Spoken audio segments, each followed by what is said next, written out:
Sobat Ensa, welcome back to Ensa Podcast. Bersama aku, Anita Rahma Nur Ayla, as a Princess of ELT 2025, sekaligus yang akan memandu kalian pada episode kali ini. Nah, di episode kali ini, kita bakal bahas sesuatu yang sangat menarik nih. Apalagi buat kalian yang ingin melanjutkan studi di luar negeri. Nah, Sobat Ensa tahu nggak? Ada pepatah yang mengatakan, tak kenal, maka tak sayang. Maka dari itu, boleh lah ya Kak Alfa untuk perkenalan dulu. Siapa tahu ada yang sayang. Aduh, siapa tahu ya. Tahu. Oke, halo teman-teman ETSA. Perkenalkan, aku Aufa Seranul Latif, biasanya dipanggil Aufa. Alhamdulillah kemarin baru aja lulus dari jurusan pendidikan bahasa Inggris. Dan ya, sekarang ini sedang menunggu untuk wisuda dan sedang menjajaki kehidupan yang sebenarnya setelah kuliah nih. Ya. Ya, semangat dong buat Kak Alfa menjalani nanti. Terima kasih, terima kasih. Nah, akhir-akhir ini kan ada booming tuh ya Kak, tentang apa itu info-info tentang pendidikan. Salah satunya tentang student exchange. Nah, para Gen Z itu kan pasti ngiler lah ya Kak, ya, kalau misalnya student exchange bisa keluar negeri, jalan-jalan keluar negeri gitu. Nah, kalau kan udah ada pengalaman nih, boleh lah ya diceritakan dikit pengalamannya Kak Alfa sama student exchange.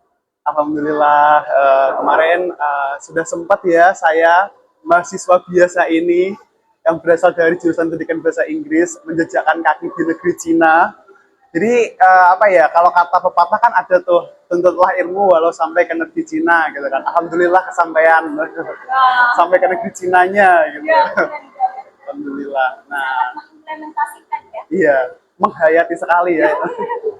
Sampai benar-benar sampai ke Cina. Ya, iksan yang bertakwa. Iya, oke. Nah, kalau aku boleh tahu, kenapa Kak Alfa milih di Cina?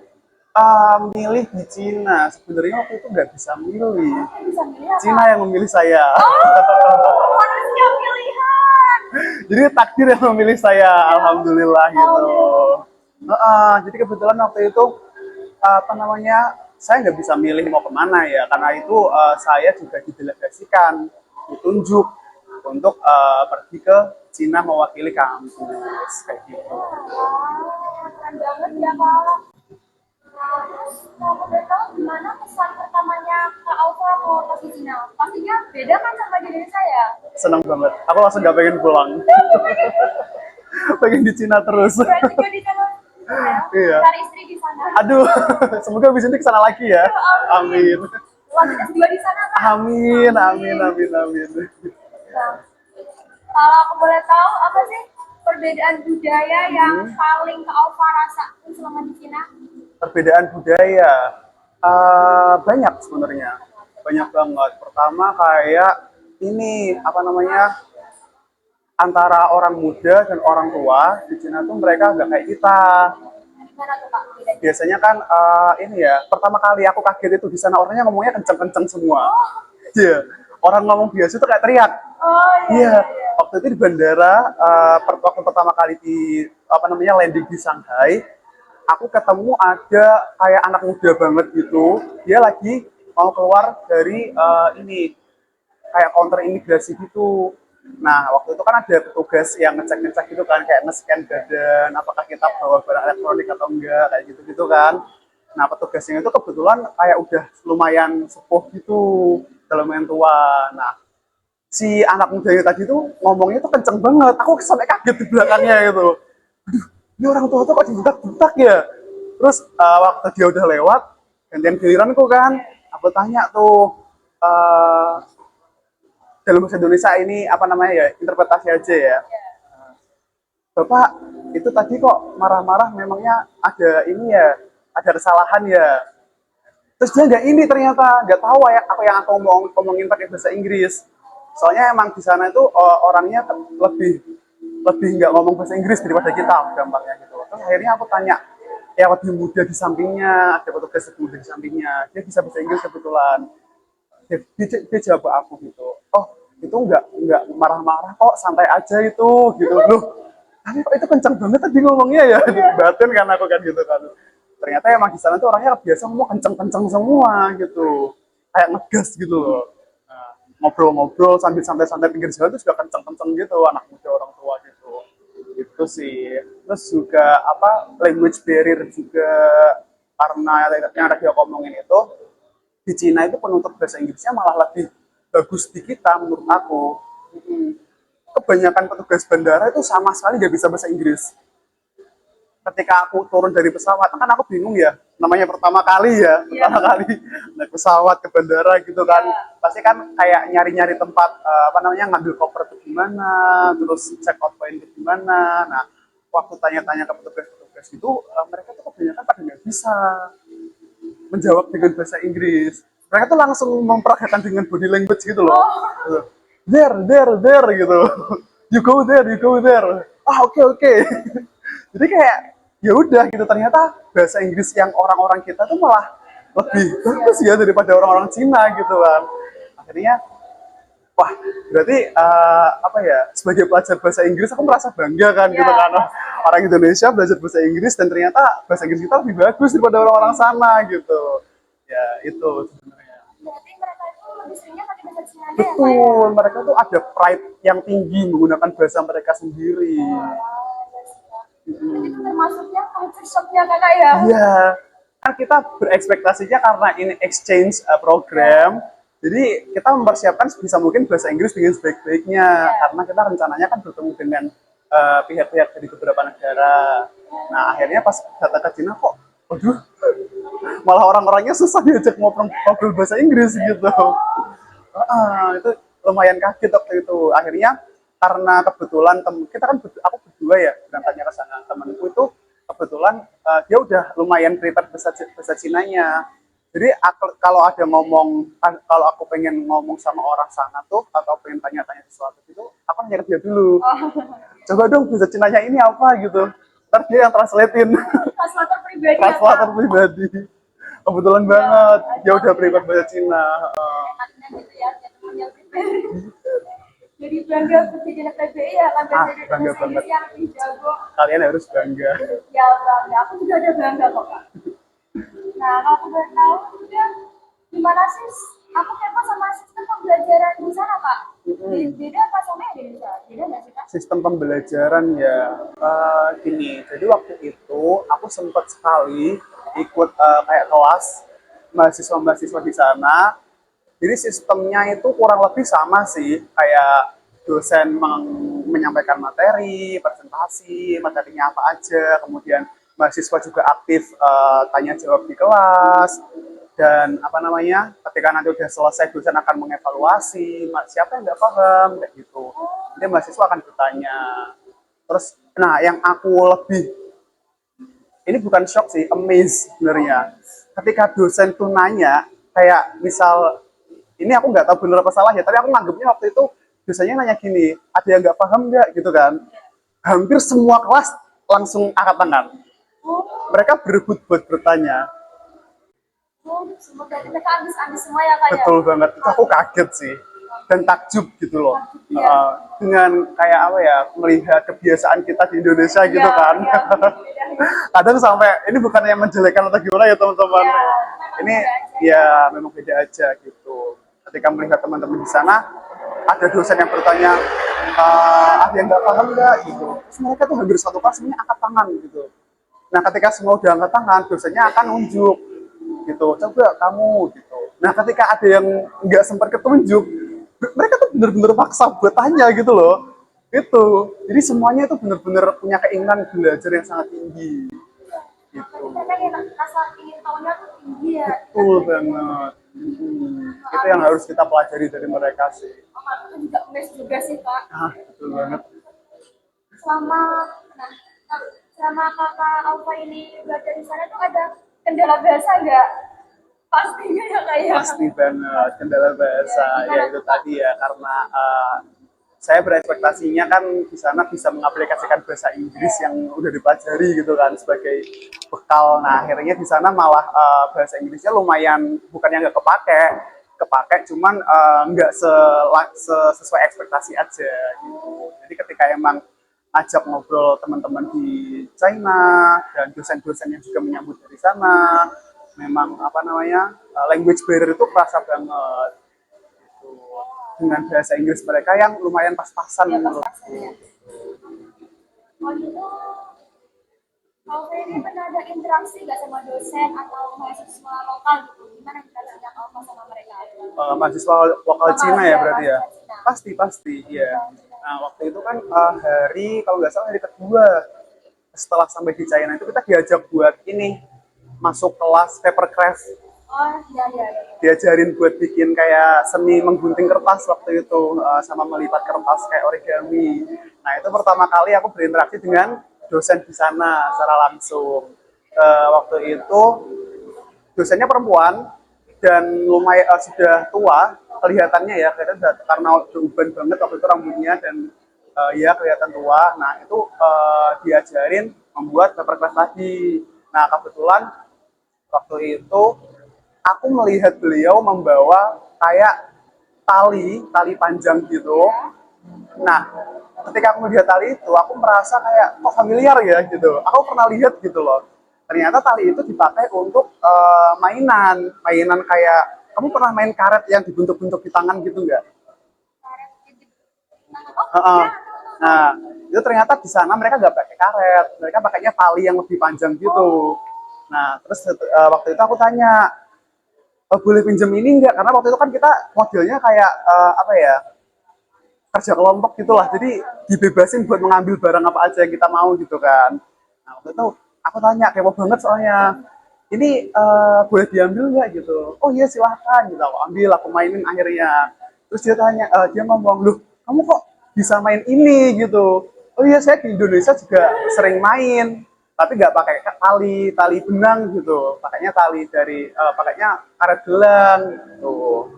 Nah, ternyata dosen di sana pun walaupun mereka dosen ketika mengetahui hal baru yang berasal dari orang lain di luar negara mereka juga sangat menggali gitu. Waktu itu aku sampai selesai kelas hampir gak dibolehin buat pulang.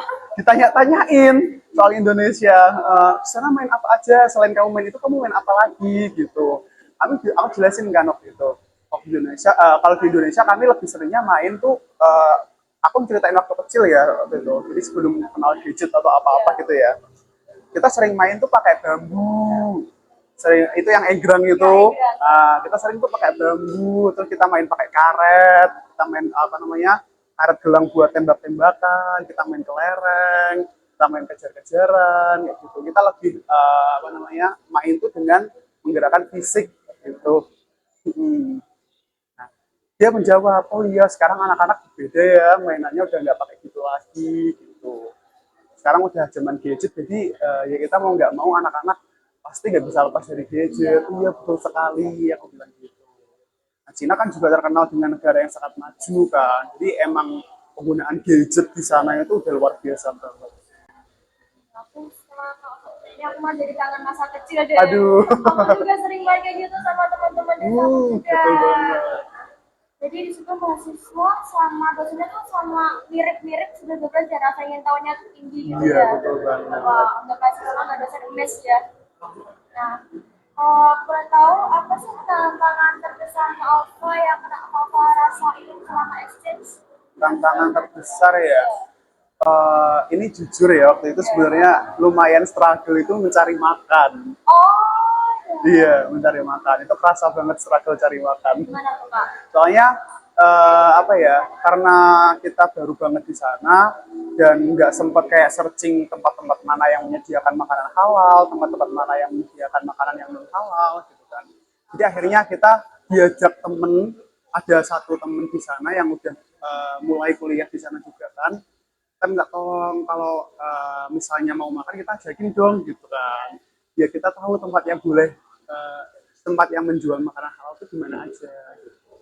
Akhirnya tiap kali makan kita pasti janjian dulu nih, kontekan dulu gitu. Mau sarapan nggak? Kita mau berangkat nih sarapan gitu. Oh iya boleh, tunggu di dorm ya gitu. Berangkat bareng-bareng gitu. Dan ternyata cari makanan halal itu di sana sebenarnya karena mungkin pertama kali jadi kerasa banget struggle di awal. Cuman ketika berjalan beberapa hari akhirnya tahu tempat-tempatnya, ternyata banyak tempat-tempat yang menjual makanan halal dan bahkan penjualnya pun muslim. Kayak tempat-tempat mie gitu, tempat-tempat apa namanya sate. Di sana juga ada sate, sate Ada sate. kambing. Heeh. Sate kambing. Sate kambing. Itu penjualnya muslim ternyata. Iya. Jadi nanti waktu itu dibilangin sama temen yang dari Cina itu, nanti kalau misal kita nggak sempet makan bareng atau janjian buat keluar makan, kalian pergi aja sendiri, tempatnya pokoknya di sini, di sini, di sini gitu. Aku jadi keinget kak kan emang kalau dari orang apalagi di Cina juga pasti harusnya cari yang halal sama non haram ya. Iya, kita nggak boleh menutup mata gitu kan, Iya. kayak ah pagi nggak di Indonesia susah cari makan, makan apa aja lah, nggak Nggak boleh boleh, ya, nggak boleh ya. nggak boleh. Nah, terus kalau kayak gitu gimana caranya Kak Alfa buat bisa adaptasi di lingkungan baru? Ya, gimana Iya. caranya Kak? Nah, akhirnya tadi setelah dikasih tahu temen yang udah di sana cukup lama kan, tempat mana aja yang halal, tempat mana aja yang nggak bisa kita masukin, itu akhirnya aku catet sama aku inget-inget gitu, aku foto bahkan tempat mana aja, tempat ini, aku foto satu-satu semuanya. Setelah itu sebenarnya waktu itu aku berharapnya tempat-tempat yang di sana tuh kayak ada logo halal atau apa gitu kan. Ternyata ada beberapa, tapi banyak juga yang enggak. Jadi literally kita harus tanya ke penjualnya gitu. Ini halal enggak gitu. Itu struggle Iya. banget sih Kak ya. Kita di sini kebiasa makan yang ya udahlah semuanya, masa nggak halal sih di Masa sini ya? ya. Iya Kak. Kita berpikirnya malah kayak gitu kan. Iya. Masa nggak halal gitu. Iya. Di sana kita kebalik ya. Halal nggak ya? Ya, kan negara-negara culture shock pasti ya. Aduh itu. Selain makanan nih, aku kepo tentang kehidupan sehari-harinya kakak. Misalnya tempat tinggal, terus Oke. transportasi kalau mau ke kampus, mau kemana-mana gitu gimana kak? Ini mungkin yang harus dipersiapkan sebelum pergi ke China itu ini kaki, Kaki. kaki. Oh, Karena kemana-mana pasti bakal jalan kaki. kaki. Betul. Jadi waktu itu karena di sana sebenarnya ada kendaraan umum banyak, tapi balik lagi ya waktu itu kita kurang prepare. Jadi ketika mau mengakses kendaraan umumnya di situ waktu itu kita nemu sepeda. Sepeda itu di sana dibuatkan kayak tempat parkir khusus dan itu banyak banget.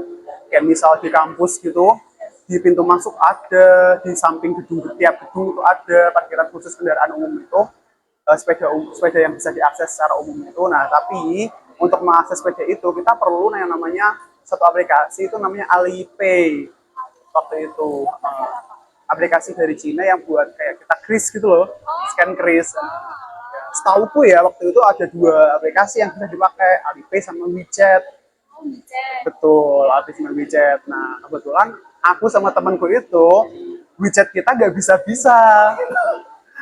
Waktu sampai berangkat Cina pun akhirnya hamin beberapa jam malahan sebelum kita berangkat ke Cina itu baru baru bisa verify akun WeChatku dan belum explore sejauh mana gitu kan bisa pakai WeChatnya. Akhirnya pas datang ke sana kita mau akses sepeda sepeda umum itu, kita nggak bisa scan, bingung kan, ya bisa scan, ini di maju mundur kok nggak bisa gitu, kekunci gitu kan, kunci ya bingung, akhirnya kita kemana-mana jalan kaki. Heeh. Terus setelah ketemu teman-teman di sana dikasih tahu, kamu pakai ini aja, Alipay aja, WeChat aja, bisa kok diajarin akhirnya. Akhirnya kita waktu diajarin, dah tuh tiap mana-mana scan sepeda. Kakak mengimplementasikan satu hari 5 tahun. Oh, iya, betul banget. Itu lebih dari 5 berangkat beneran. 10.000 ya. 10.000 ada. Jarak satu tempat ke tempat lain, waduh jauh banget. Ya, lumayan bakar kalori ya kak. Iya, Biasanya. beneran. Terus kalau tempat tinggalnya gimana? Disediain Iya. dorm ya? Kalau tempat tinggal di dorm, Oh, betul. Di dorm. Jadi kampus yang mengundang kita sudah menyediakan dorm atau asrama untuk kita tinggal. Satu kamar berdua. terus kalau tentang makanan tadi nih, ada nggak sih makanan yang Kak Alfa suka yang dari Cina? Atau mungkin ada makanan yang menurut Kakak kayak aneh atau ya baru nemu ada makanan kayak gini gitu. Oke, ada banget, ada banget. Jadi waktu itu aku makan, aduh, aku agak lupa namanya ya. Tapi kalau bentuknya itu semacam mie, mie kayak yang besar-besar kayak udon gitu. Kalau di Jepang kan ada mie udon ya, yang agak gede-gede gitu. Di sana juga ada. Nah, mie-nya tapi apa ya lupa waktu itu namanya. Lamian, lamian, namanya lamian. Lamian. Waktu itu diajak teman hujan-hujan ceritanya. Kita habis visit ke salah satu tempat wisata. Nah, balik-balik hujan. Akhirnya kita kayak hujan nih, ngapain ya? Gitu kan. Makan yang hangat-hangat enak kayaknya. Akhirnya kita diajak ke tempat lamian itu. Nah, tempat lamian itu kita bisa milih antara mau makan. Jadi waktu itu cuma ada dua. Aku ingat menunya, menu mie dan menu dumplings kayak dumplings gitu. Nah, aku pesen yang dumplings. Dumplings itu jadi kayak semangkuk yang diameternya kurang lebih kayak 15 cm gitu. Itu full dumpling. Dan itu gede banget, bisa buat makan bertiga. Aku ngiler kak. Iya. Iya aku ngiler. Iya. Dikasih bumbu atau gimana? Jadi waktu itu dumpling, terus kayak apa namanya kondimennya tuh ada kayak acar, ada kayak apa namanya crumbles gitu. Kok crumbles sih? Keras-keras gitu namanya, kremesan gitu. Terus juga ada chili oil buat pelengkapnya. Nah, itu chili oilnya wajib banget kata temenku waktu itu. Kamu wajib coba chili oilnya sih, dia bilang gitu kan. Aku coba pakai chili oil, wah beda banget sama di sini chili oilnya. Pedes banget, iya pedes banget. Kayak level pedesnya itu sakit banget beneran di sana. Kita suka pedes. Iya, kamu suka pedes ya? Suka pedes kak. Aku ngiler juga. Kamu harus cobain. One day ya kak. One day, amin. Iya tuh kayak sakit banget pedesnya sampai aku bolak-balik ngambil minum waktu itu saking pedesnya. Terus ditawarin temen, ini apa kamu tuker sama punya aku aja? Aku belum sampai, tak kasih sambel nih gitu. Gak usah, gak usah. Gak apa-apa, aku bisa makan pedes kok, bilang gitu kan. Itu juga jadi momen yang paling dekat sama teman juga gak sih kak? Akhirnya waktu itu hujan-hujan, terus diajak makan yang anget-anget. Datanglah kita ke gerai itu, kedai yang jual mie sama Itu dumpling. jadi langganannya kakak enggak ya? Sebelum pulang aku sempetin ke sana dulu waktu itu. Oh, Bener-bener iya. Kayak ajakin temen itu juga kan, ayo deh kita ke tempat lamian yang kemarin gitu. Nanti kayaknya kangen banget sama lamian di sini gitu. Di sini kamu gak kali kayak gitu kak? Sebenarnya ada di Indonesia, ada. Cuman beda banget, beda banget sama asli yang di sana. Jadi kayak rasanya gitu ya kak? Dan bentuknya juga. Iya, kalau di situ yang Mie-nya kalau mie-nya di sini tuh lebih kayak kecil-kecil gitu. Di sana mie-nya lebih lebih gede. Sama porsinya. Bener-bener satu mangkok tuh full banget. Sampai apa namanya permukaan mangkok gitu, kayak bibir mangkoknya itu sampai gitu. Mie-nya. Kenyang banget. Apalagi kan waktu kita di sana kan banyak jalan kaki ya, jadi makan makan sebanyak itu kayak kita makan biasa di sini. Habis itu jalan lagi, lapar lagi, cari makan lagi. aku mau tanya nih tentang dampak dari insight kakak selama habis Sorry, dampak dan apa? insight. Inside, oke. Nah, apa perubahan terbesar yang kamu rasain setelah ikut student Perubahan terbesar ya kayaknya nggak ada yang berubah deh, karena sebentar waktu itu kurang lama. hilang lagi? Enggak sih, ada. Ini insight dulu ya. Jadi aku waktu kecil tuh sebenarnya suka banget melihat kayak film-film asing gitu kan, film-film luar gitu. Dari situ aku selalu punya cita-cita untuk pengen banget ke luar negeri. Bermimpi terus sampai akhirnya dapat kesempatan buat ke Cina itu. Dan kebetulan kesempatan itu juga tanpa seleksi, tanpa aku apply apapun, tiba-tiba langsung ditunjuk gitu, Mas, kamu ke Cina ya. Awalnya emang shock banget malahan kayak ya Allah, ke Cina gitu. Terus aku hal yang pertama kali aku pikir waktu itu uang, dana, realistis saja aku kan waktu itu. Apalagi waktu itu bulan Oktober aku lagi PLP, sedang di tengah-tengah waktu PLP kan, masa PLP. Jadi emang punya tanggung jawab juga buat PLP dan harus mikir gimana nih buat ngurus keberangkatan ke Cina. Akhirnya aku nggak pikir panjang, oke saya berangkat. Aku memutuskan untuk berangkat. Ketika ditanya apa namanya kepastianku untuk kamu berangkat apa enggak mas, gitu. Oke saya berangkat. Berangkat dari yakin aja dulu. Iya, literally ini yakin aja dulu. Entah gimana kedepannya, pokoknya nggak tahu. Aku yakin aja dulu pasti ada jalan. Akhirnya satu persatu proses aku lewatin dari mulai bikin paspor, terus surat-surat perizinan, dokumen-dokumen, dan juga akhirnya aku berani buat ngomong ke orang tua kalau apa namanya dapat program ini gitulah.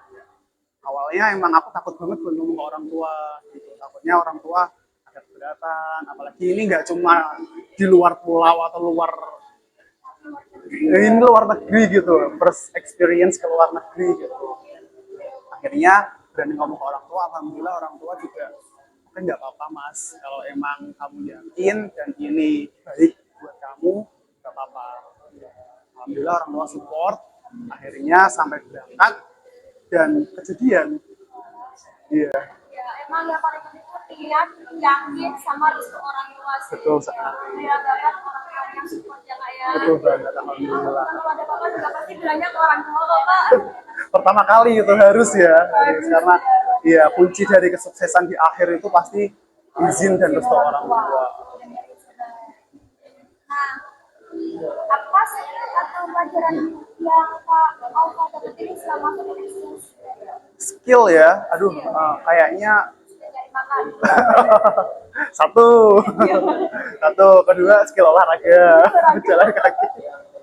Bertahan hidup ya Itu kan? iya itu bener banget apa namanya bener-bener kerasa banget selama di sana. Kayak kita selama di Indonesia di Semarang ya, kita kuliah kan walaupun deket kayak jalan kaki itu bukan males, tapi karena emang Orang-orang keadaan cuaca juga kan. Kita di sini panas banget, mau jalan kaki pak sampai kelas pasti kayak udah lemes banget, keringetan gitu kan. Akhirnya belajar pun mungkin nggak konsen atau gimana ya. Nah tapi di sana karena waktu itu dingin, jadi aku ngerasa jalan kaki itu enjoy aja. Malah aku malah seneng jalan kaki daripada harus disuruh naik kendaraan. Enjoy banget gitu melihat pemandangan daun berguguran. Kamu tahu nggak kayak yang di film-film daun warna merah kuning yang gugur-gugur di jalan itu? gugur ya kak ya. Musim gugur sebelum musim dingin waktu itu. Ya, jadi waktu di sana musim gugur, aku pulang musim dingin. Saljunya turun. Aku pengen udah kayak dari lagi aku pengen nih. Pengen ya. Iya, nah akhirnya iya itu akhirnya ternyata aku sadar bahwa penuhnya menjaga pola hidup sehat itu memang tergantung dari bukan hanya dari dalam diri kita, lingkungan kita juga sangat mempengaruhi gitu. Ketika memang lingkungan yang tempat kita berada itu membuat kita apa ya capable untuk melakukan aktivitas-aktivitas yang sehat, itu juga sangat apa ya sangat kita syukuri. Berbeda dengan ketika jika kita ingin sekali untuk mengubah pola hidup, berperilaku hidup sehat, namun lingkungan kita tidak apa namanya mendukung gitu ya, itu juga sangat berat, akan menjadi tantangan banget di situ. Aku juga ada niat kok kak, tapi emang terhalang aja ya kan. Nggak apa-apa, niat itu udah bagus. Innamal a'malu binniyati. Segala perbuatan itu berawal dari niat, itu udah bagus. Tapi kalau dilanjutin ya tambah bagus. Kalau niat aja ya gimana? Tapi nggak ada niat. Nah, selama yang kamu ceritain tadi tuh ada nggak pas yang sesuatu yang paling berkesan selama Kak Alfa di Cina? Semuanya. Semuanya Nggak bisa berkesan, milih, ya? ya semuanya berkesan. Beribu-ribu memori ya kak ya. Betul banget. Kalau boleh tahu Kak Alfa itu sudah eksis berapa bulan ya? Aku cuma 10 hari waktu itu. Bulan. 10 hari. Dari 10 hari aja.